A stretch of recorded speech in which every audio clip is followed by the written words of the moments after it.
sur Europe 1, l'heure de retrouver Laurent Tessier. Bonjour Laurent. Bonjour à tous. Vous revenez sur la mort de Quentin à Lyon, le traitement de l'information dans l'espace médiatique. Quentin avait 23 ans, il était étudiant en mathématiques, militant nationaliste, jamais mis en cause dans une moindre affaire. Il a été tué par l'extrême gauche pour ses idées. Honte à l'audiovisuel public d'avoir mis un temps fou avant de traiter correctement cette information. Sur France 2, vendredi soir dans le 20h, alors que Quentin était dans un état de mort cérébrale, un sujet n'est arrivé qu'à 20h17 et samedi à 13h. Bonjour à tous, ravi de vous retrouver sur France 2. Voici les titres de ce samedi.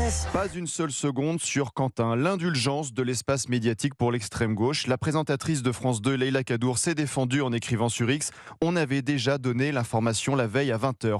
On reparle d'un événement dans un JT quand on a de nouveaux éléments, voyons, fin de citation. Alors la chaîne s'est réveillée samedi soir avec la mort de Quentin en troisième titre. Il a fallu attendre 13h hier pour que ce soit l'ouverture. Et écoutez bien. Et déjà, l'extrême droite tire ses propres conclusions.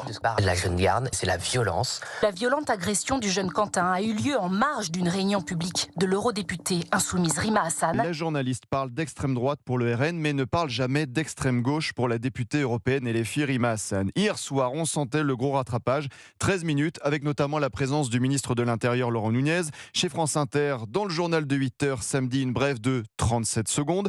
L'indulgence de l'espace médiatique pour l'extrême gauche, avec aussi ses invités universitaires, intellectuels. France Info a invité ce week-end Sylvain Boulouk, présenté comme historien, spécialiste des radicalités. Écoutez les propos sur Quentin. Que les choses soient claires aussi sur qui est cette personne exactement. Il est sur les lieux de la première conférence. On le retrouve dans la bagarre qui est juste après. L'enquête va nous dire concrètement ça où fait il quand était, même beaucoup d'éléments et on sait qu'il appartient par ailleurs à un nombre de mouvances.